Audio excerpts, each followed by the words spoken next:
Quand on compare l'espérance de vie aux États-Unis aux autres pays développés, un constat frappe immédiatement.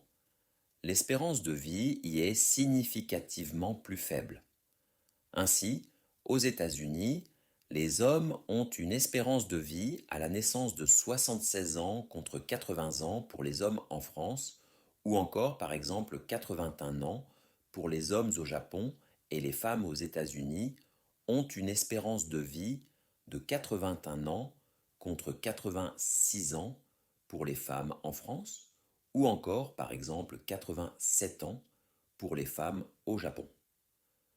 Alors que des nations comme la France, le Japon, la Suisse et d'autres affichent des chiffres de longévité élevés, les Américains, eux, semblent vivre moins longtemps, et souvent dans des conditions de santé moins favorables. Cette réalité surprend, surtout pour un pays considéré comme étant la première puissance mondiale et doté des technologies médicales les plus avancées.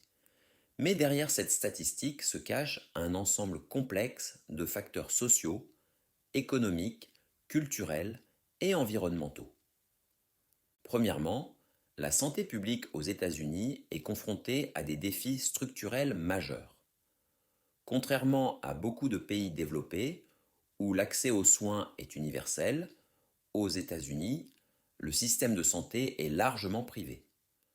Même avec des programmes comme Medicare et Medicaid, un nombre important d'Américains reste sous-assuré ou n'a pas d'assurance du tout. Cette inégalité d'accès entraîne des retards dans le diagnostic et le traitement de maladies chroniques qui deviennent souvent fatales avant d'être prises en charge efficacement. Les maladies cardiovasculaires, le diabète, l'hypertension et certains cancers touchent donc une proportion plus importante de la population que dans des pays comparables et souvent à des stades plus avancés. Mais l'accès aux soins n'explique qu'une partie du problème. Le mode de vie américain joue un rôle tout aussi crucial. L'obésité est un fléau national. Près de 40% des adultes américains sont considérés comme obèses. Cette situation n'est pas uniquement due à la génétique ou au hasard. Elle reflète des habitudes alimentaires profondément ancrées. Les aliments ultra transformés, riches en sucre, en graisses saturées et en sel, sont omniprésents aux États-Unis. Les portions servies dans les restaurants sont souvent surdimensionnées et les options saines sont parfois coûteuses ou difficiles à trouver, surtout dans certaines zones géographiques. L'alimentation américaine moderne favorise donc des problèmes de santé liés à la façon dont le corps transforme les aliments en énergie, ce qui a tendance à réduire l'espérance de vie. Parallèlement, l'usage de substances psychoactives contribue également à cette situation. La crise des opioïdes a touché des millions d'Américains et continue de faire des ravages. Des opioïdes sur ordonnance aux drogues illicites, les overdoses sont une cause majeure de mortalité prématurée. À cela s'ajoute la consommation excessive d'alcool et, dans certaines régions, un niveau élevé de tabagisme. Ces facteurs combinés créent une érosion silencieuse de la santé publique. Un autre élément moins visible mais tout aussi important est le système culturel et social qui influence les comportements de santé. La culture américaine valorise l'indépendance et la performance, parfois au détriment de la prévention et de la prise en charge médicale. La médicalisation précoce et l'automédication sont courantes, tandis que la prévention à long terme, la consultation régulière de médecins et l'adoption de modes de vie sains sont souvent négligées. Cela crée un effet cumulatif où les maladies apparaissent plus tard, mais de façon plus sévère. La santé mentale est également un facteur souvent sous-estimé. Le stress chronique, l'anxiété, la dépression et le sentiment d'isolement social sont répandus et ont des conséquences directes sur la longévité.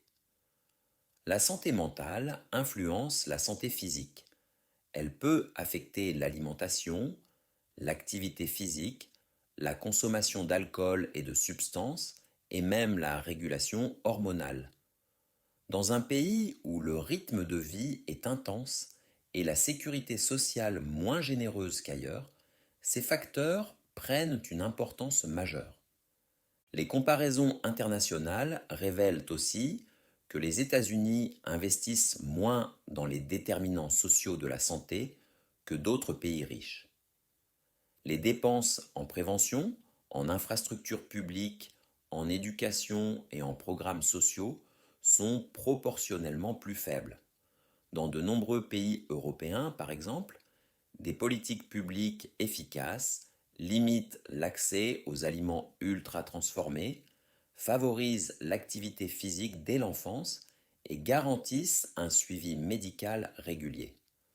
Aux États-Unis, ces dispositifs sont fragmentés et souvent dépendants du statut socio-économique des individus. Enfin, les facteurs environnementaux ne peuvent être ignorés. La pollution de l'air, l'exposition à des substances chimiques industrielles et la qualité de l'eau varient fortement selon les régions et affectent la santé globale. Les États-Unis ont certes des normes de sécurité et des régulations, mais elles sont parfois insuffisantes ou inégalement appliquées, créant des risques sanitaires localisés qui se traduisent par des maladies respiratoires, cardiovasculaires ou cancéreuses. En conclusion, l'espérance de vie relativement faible des Américains est le résultat d'un ensemble complexe de facteurs qui génèrent une mortalité prématurée et un vieillissement moins sain. L'espérance de vie réduite aux États-Unis reflète un système où la primauté des intérêts économiques et individuels, le court terme, la performance et l'indépendance personnelle l'emportent sur la prévention, l'accès aux soins et le bien-être collectif.